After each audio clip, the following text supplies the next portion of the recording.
네, 역사는 밤에 이루어진다고 하는데 우리가 이제 추수감사절 앞두고 있잖아요. 아까도 간구한 것처럼 저녁에 감사가 넘치는 밤에 우리가 하게 될 거예요. 지난해 코로나가 시작되었는데도 그런 가운데서도 참 성도님 삶 속에 감사가 넘치는 걸 발견했고 참 감사했습니다. 올해도 저녁에 또 이어질 텐데 많은 사연 보내주시고 많은 감사 고백 보내주시고 그래서 역사가 또 밤에 이루어지는 그런 또 은혜를 누리기 원합니다.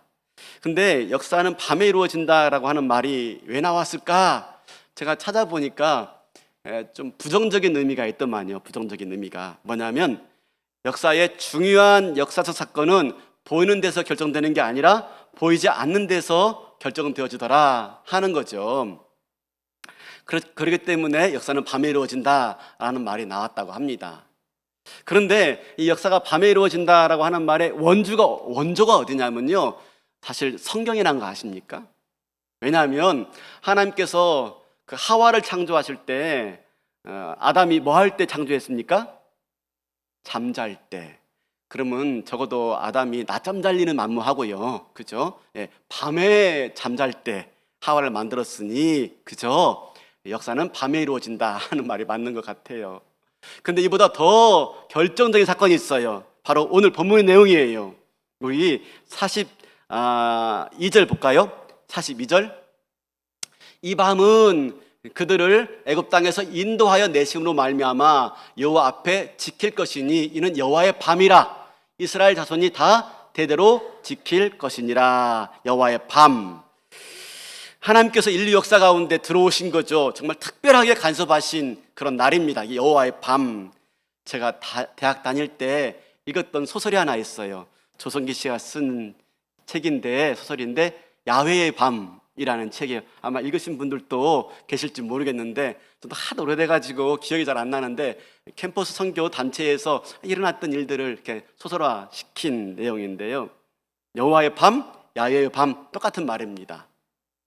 그런데 오늘 말씀 보니까요, 이 여호와의 밤을 대대로 지키라 라고 말하고 있어요. 그래서 이 명령을 따라서 유대인들은 지금도 이날을 명절로 삼아 지킵니다. 그래서 유대인 중에 가장 큰 명절, 그러면 6월절입니다.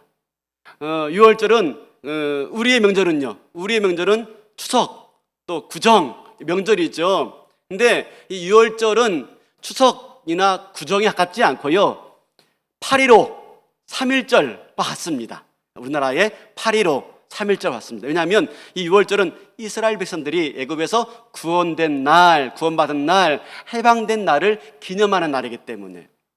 그러면 그날 밤에 어떤 일이 일어났는지 우리는 좀 살펴볼 필요가 있습니다.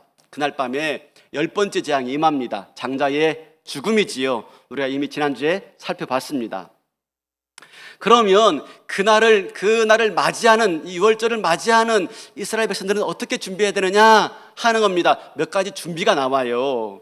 우리 12장 21절 22절 보면은 읽어볼게요. 모세가 이스라엘 모든 장로를 불러서 그들에게 이르되 너희는 나가서 너희 가족대로 어린 양을 택하여 6월절 양으로 잡고, 22절, 우슬초 묶음을 가져다가 그릇에 담은 피에 적셔서 그 피를 문 인방과 좌우 설주에 뿌리고 아침까지 한 사람도 자기 집 문 밖에 나가지 말라. 먼저요, 흠이 없고 일련된 순양이나 염소 한 마리를 잡습니다. 온 가족이 모여가지고요, 그 도살한 양을 먹습니다. 양 고기를 먹습니다. 그리고 그 피를요, 집 좌우 문설주와 인방에 바릅니다. 그렇게 해서 준비가 끝나면 그날 밤에 여호와의 사자가 애굽의 장자가 죽는 재앙을 내리게 되는 거죠. 23절 볼까요? 23절. 여호와께서 애굽 사람들에게 재앙을 내리려고 지나가실 때에 문 인방과 좌우 문설주의 피를 보시면 여호와께서 그 집의 문을 넘으시고 멸하는 자에게 너희 집에 들어가서 너희를 치지 못하게 하실 것임이니라. 어린 양의 피를 바른 집을 보면요, 여호와의 사자가 넘어가는 겁니다. 장자의 죽음이 재앙에 넘어가는 거예요. 죽을 수밖에 없지만 어린 양의 희생으로 말미암아서 죽음이 넘어가고 생명의 구원을 얻게 되는 것이죠. 그래서 이 넘어갔다라고 하는 표현이 영어로 뭐냐면 패스오버예요. 패스오버. 그걸 한자어로 말하니까 유월이에요. 유월. 넘어갔다. 그래서 그날을 지켜라, 기념하여 지켜라 하니까 유월절로 지키고 있는 거예요.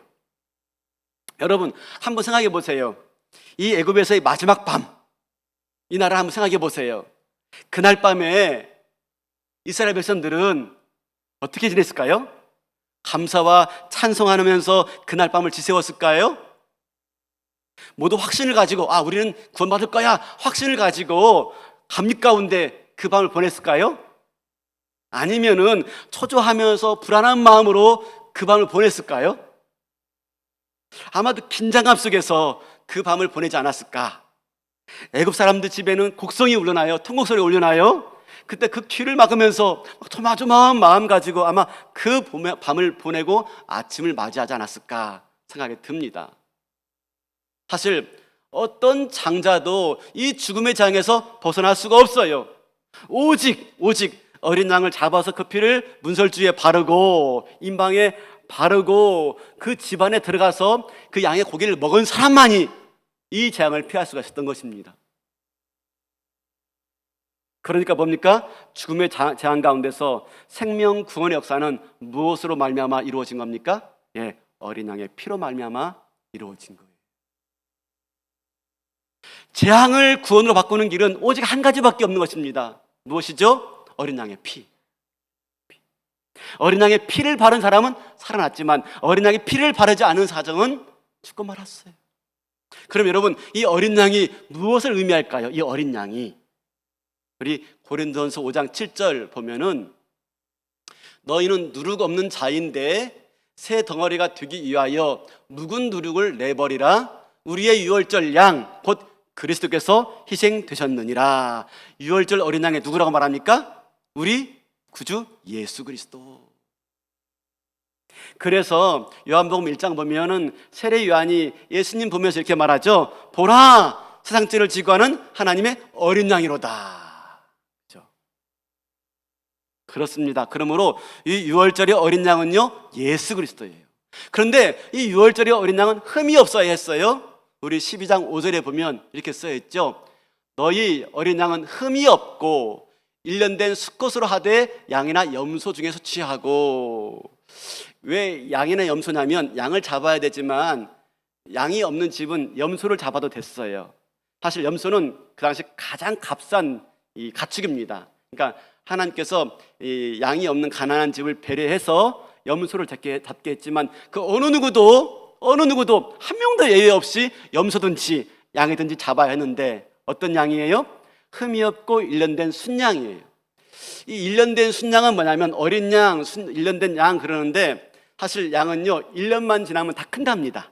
1년만 지나면 어린 양이지만 다 큰데요. 그래서 몸무게가 20kg에서 25kg가 된다고 합니다. 그런데 6월절에 어린 양으로 드려야 될 이 어린 양은 흠이 없어야 했어요. 흠. 왜 그래요? 그 이유가 뭐죠? 예수님께서 6월절에 어린 양 대신 예수님께서 우리의 죄를 대신 지시고 죽으시기 위해서 예수님이 먼저 죄가 없어야 했어요. 우리의 모든 죄를 다 전가받기 위해서. 그래서 우리의 모든 죄를 다 짊어지고 죽기 위해서는요 예수님이 깨끗해야 했어요. 죄가 없어야 했어요. 그래서 흠없는 어린 양이어야 했던 것입니다. 그래서 죄가 없는 흠없는 몸으로 오셔야 했기 때문에 예수님께서 마리아 동정녀에게서 성령으로 잉태되어 우리 가운데 나신 것이죠. 예수님이 뭔가 특별하게 보이려고 신비하게 보이려고 동정녀 탕생하신 게 아니라 우리의 죄를 전가받고 대신 그 죄를 짊어지시고 십자가에 죽기 위해서 그분은 흠없는 어린 양의 모습으로 태어나야 했던 겁니다. 그래서 예수님의 출생 자체가 비극이에요. 비극. 예수님의 출생은요 그 순간에는 가족들이 축하했을 줄 몰라도 그 운명은요 비극적인 운명을 갖고 태어난 것이 바로 예수님의 출생이지요. 그런데 3절과 6절에 보면은 이렇게 쓰여 있습니다. 3절 먼저 보면은 너희는 이스라엘 온 회중에게 말하여 이르라. 이달 열흘에, 이달은 아비벌이에요.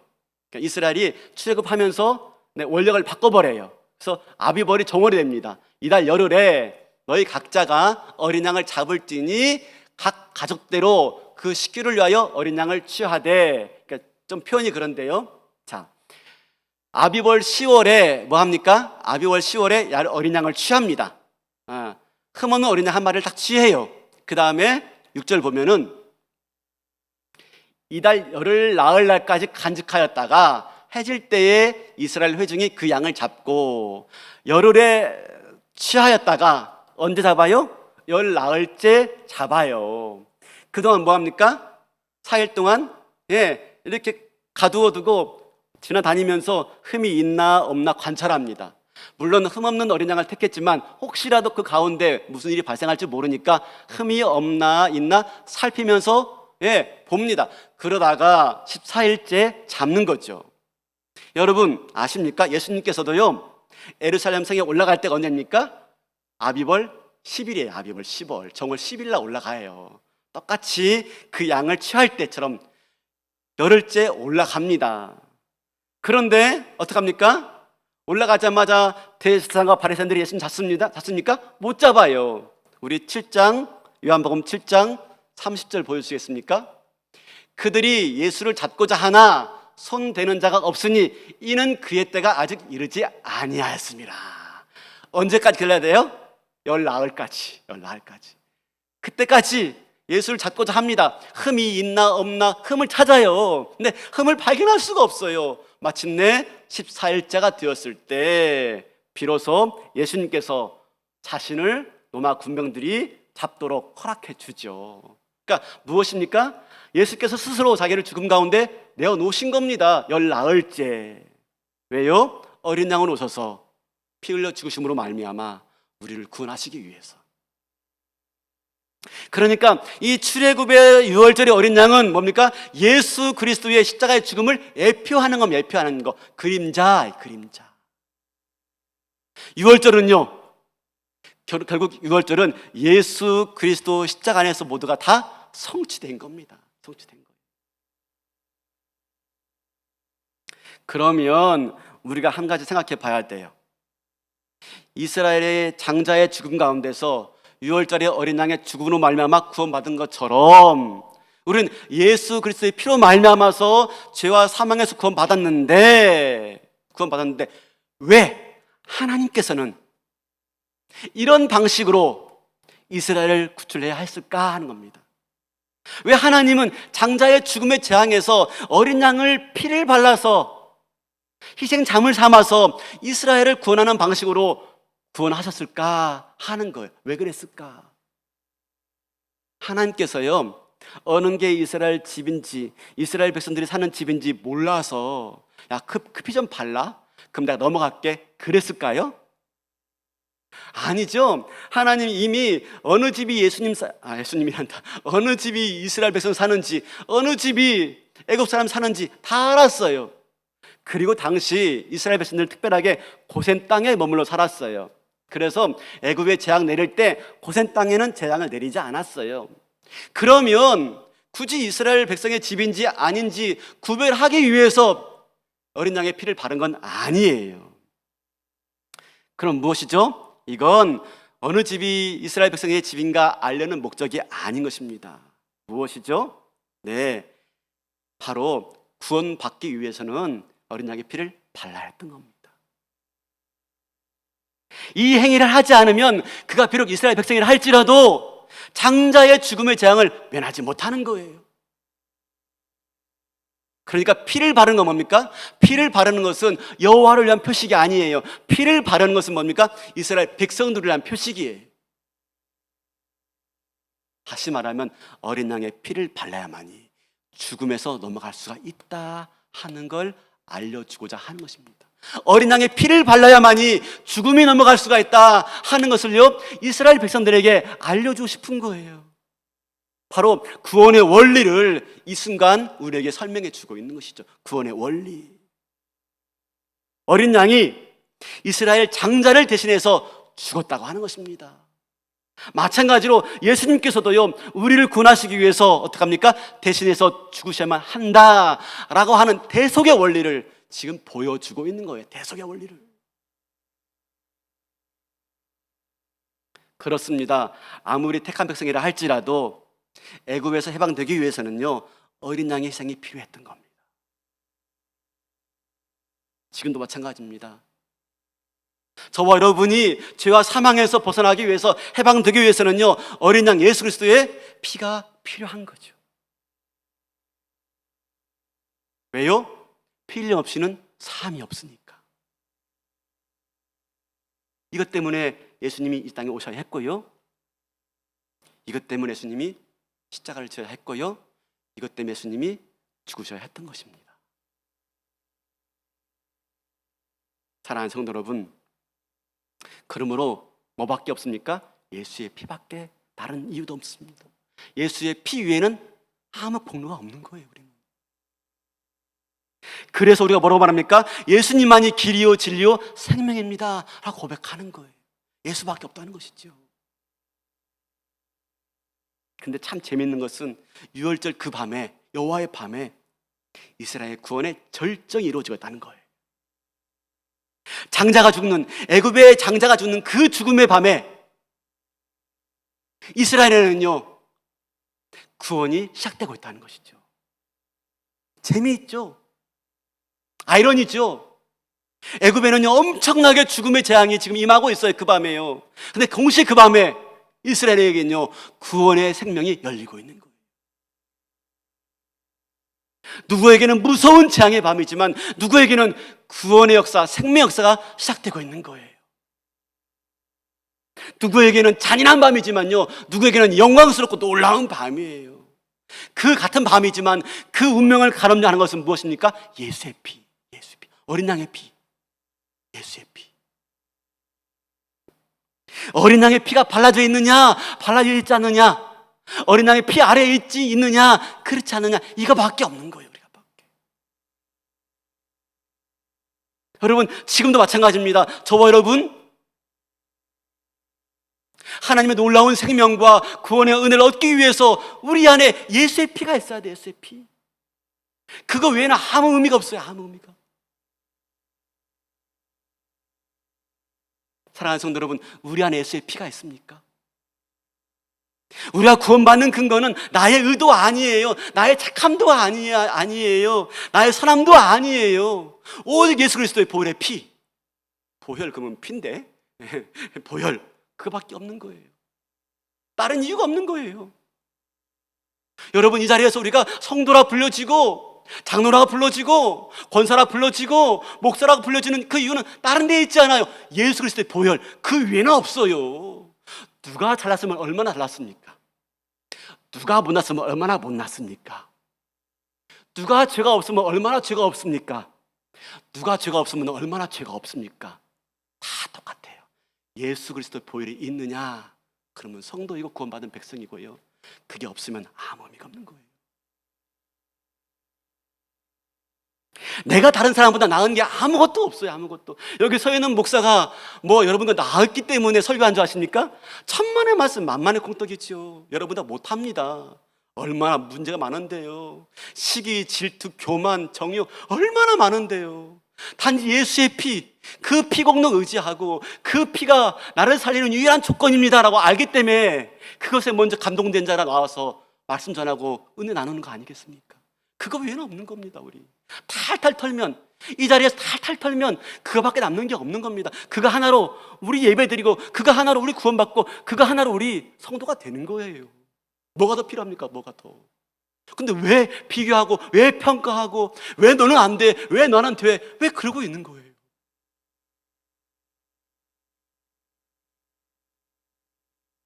하나님이 지금도 우리 안에 있는 이 예수의 피를 보고요, 나를 의롭다 여기시고 나를 찾아 삼아주시고 이 예배 가운데 불러주시고, 너는 나의 백성이야, 나 영원한 소유라 말씀하시면서 내가 네 생명을 책임질게 라고 말씀하시는 줄로 믿습니다. 그거 외에는 없습니다. 그렇다면 사랑하는 성도 여러분, 지금 내 안에 예수의 피가 있습니까? 내 안에 예수의 피가 지금도 살아있습니까? 바른 지 너무 오래돼가지고 딱딱하게 굳어져가지고 그 피인지 페인트인지 모르는 모습으로 남아있습니까? 아니면 지금도 예수의 피가 내 안에 발라져 있습니까?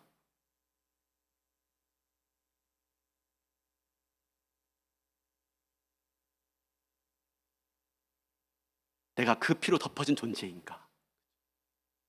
내가 그 보혈로 내가 가리워진 존재인가? 그걸 알 수 있는 길이 있습니다. 그걸 알 수 있는 길이. 뭔지 아세요? 내 안에 용서가 있느냐? 내 안에 자비가 있느냐? 내 안에 관용이 있느냐? 내 안에 넘어가 주는 거죠. 넘어가 주는 겁니다. 여러분 좀 웬만하면 넘어가 주세요. 그냥 넘어가 주세요. 좀 부족한 것에도 넘어가 주는 겁니다. 그냥. 그러지 않고 아직도 72비를 가려야 되겠습니까? 보혈의 피를 경험하지 못한 사람입니다. 보혈의 은혜가 나를 덮고 있지 못하니까 72비를 가려야 되는 거예요. 옳고 그름을 증명해내야 되는 겁니다. 그러나 보혈의 피가 덮어진 곳에는요, 용서가 있어요, 사랑이 있어요, 생명의 역사가 넘쳐나는 것이지요. 22절 말씀 보니까 이렇게 말합니다. 한 사람도 자기 집 문 밖으로 나가지 말라. 한 사람도. 보혈의 은혜 안에 거해야만이 우리에게 소망이 있는 거예요. 여러분, 오늘날 내 인생에도 문제 많고요, 우리 가정에도 문제가 많고, 교회에도 문제 많습니다. 사회에도 문제 많습니다. 그 어떤 것도 문제 해결할 수가 없습니다. 오로지 예수 그리스도 보혈의 피가 덮을 때만이 문제 해결되는 거예요. 문제가 덮어지는 거죠. 옳고 그런 게 아닙니다. 바라기는 저와 여러분 삶 가운데 오늘 또 예수 그리스도의 보혈의 피가 필요합니다. 하나님, 그 보혈로 나를 덮어주세요. 나를 덮어주세요. 오늘도 이 예배 가운데 나를 덮어주셔서 하나님이 내 아들이다 딸이라 말씀하시면서 아들과 딸에게 주고 싶어하는 그 가장 큰 사랑과 복과 은혜를 마음껏 누리고 돌아갈 수 있는 그 보혈의 피로 가리워진 자 되시기를 주님의 이름으로 축원합니다. 더 나아가서 우리 가정에 문제 많지요. 그 보혈의 피가 덮어달라고 기도하세요. 우리 교회에 문제 많습니다. 그 보혈의 피로만 덮어달라고. 안 보여지게 해달라고, 내 눈에 가려지게 해달라고.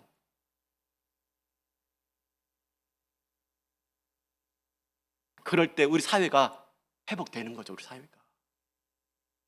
그래서 이 사회의 희망도, 이 나라의 희망도, 이 민족의 희망도, 오늘의 희망도 예수의 피밖에 없는 거예요. 예수의 피.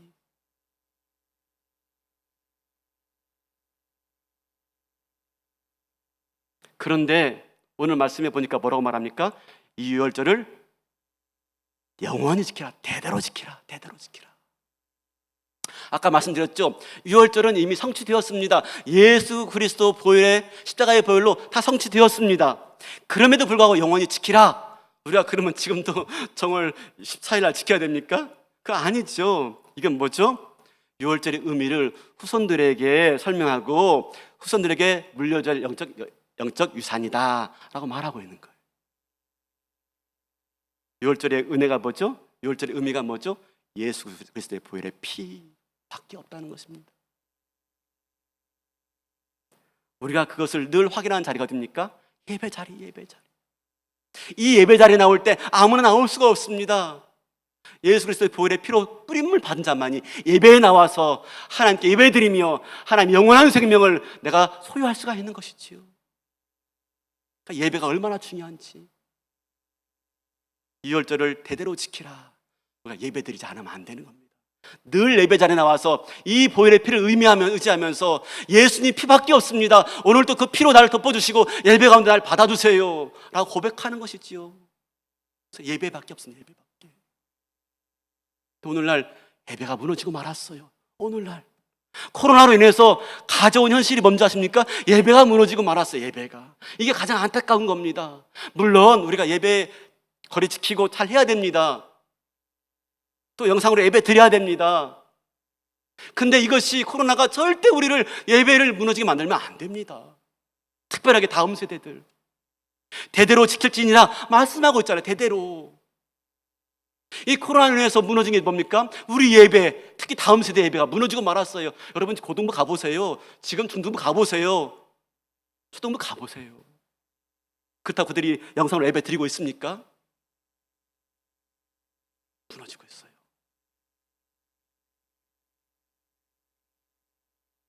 예배가 무너지면 다 무너지는 겁니다. 예배가 무너진 사람은요 반드시 다른 무엇인가를 섬기게 되어 있습니다. 다른 무엇인가를 예배하게 되어 있습니다. 그게 누굽니까? 많은 것, 돈도 있고 재물도 있고 뭐 많이 있지만 가장 중요한 건 나를 예배합니다. 나를 예배. 예배가 무는 사람은요 표가 납니다. 나를 예배하게 되어 있습니다. 예배가 무는 사람은요 자기를 예배해요. 자기 중심주의, 자기밖에 없어요. 나의 기쁨이 중요하고요, 나의 만족이 중요하고요, 내가 받은 상처가 중요해요, 내가 받은 아픔이 중요해요. 나밖에 없어요. 나밖에. 내 아픔만 막 말을 해요. 내 상처만 막 말을 해요. 나를 위해서 모두가 다 있어야 된다고 말을 하고 있는 것이죠. 나를 예배하게 되어 있어요. 그게 문제가 되는 겁니다. 그게 자기 중심주의가 될 때 문제가 되는 거예요. 가정의 문제, 공동체의 문제, 모든 문제는요 자기 중심주의. 죄의 가장 기본이 자기 중심주의거든요. 예배가 무너지면 내가 살아납니다. 내가 살아나면 나는 죄의 종로로 달 수밖에 없어요. 사랑하는 성도 여러분, 오늘 또 가정의 행복도, 부부의 행복도, 교회의 행복도 예배의 회복에 있음을 우리는 믿어야 됩니다. 그래서 영원히 대대로 유월절을 지킬지니라. 왜요? 우리는 늘 그렇게 애굽에서 나왔지만요, 광야 30년 동안, 45년 동안 물이 없고 먹을 음식이 없으니까 애굽으로 돌아가자. 다시 바로에게 종로로 탈락하고 있어요. 바로는 사단을 의미해요. 다시 사단의 종로로 하려고 돌아가고 있는 겁니다. 이게 우리입니다. 예배 드리지 않으면요 우리가 언제든지 다시 바로에게로, 다시 애굽에게로, 다시 사단에게로, 다시 죄의 종로로 가게 되어 있습니다. 이게 그렇게 될 수밖에 없는 것입니다. 그래서 예배를 지켜야 되는 겁니다. 예배를. 사랑하는 성도 여러분, 예배는요 우리를 영원한 죽음에서 영원한 생명으로 옮길 뿐만 아니라 현재 모든 묶임들로부터도 우리를 자유케 합니다. 예배는요 현재의 모든 묶임들로부터. 죄와 사망에서만 우리를 구원하는 게 아니에요. 어린 양의 피는 우리를 현재 묶음에서, 뭐가 묶고 있습니까? 질병이 묶고 있습니까? 죄가 나를 묶고 있습니까? 중독이 나를 묶고 있습니까? 여전히 죄의 종로로 타고 있습니까? 우리 아버지도, 우리 할아버지도 그랬는데 나도 벗어나는 길은 예배에, 어린 양의 보혈의 피 의지할 때 그 피의 능력이요, 그 피의 은혜가 모든 속박에서 우리를 끊어내는 겁니다. 찬양이지 않습니까? 그래서요 보혈의 피 능력이 있도다. 예수 그리스도의 보혈의 피가 능력이 있는 겁니다. 우리를 모든 묶음에서, 우리를 모든 속박에서 자유케 하는 것입니다. 바라기는 오늘 이렇게 예배할 때 저와 여러분을 묶어놓았던 모든 울모로부터, 모든 속박으로부터 예수 그리스도의 보혈의 피가 다 끊어내는 놀라운 은혜가 있기를 바랍니다. 그러기 위해서 오늘 또 예수 그리스도의 보혈의 피만 의지하는 거예요. 그럴 때 내가 벗어날 수가 있어요. 그럴 때 내가 끊어낼 수가 있어요. 그럴 때 내가 진정한 자유와 해방을 누릴 수가 있어요.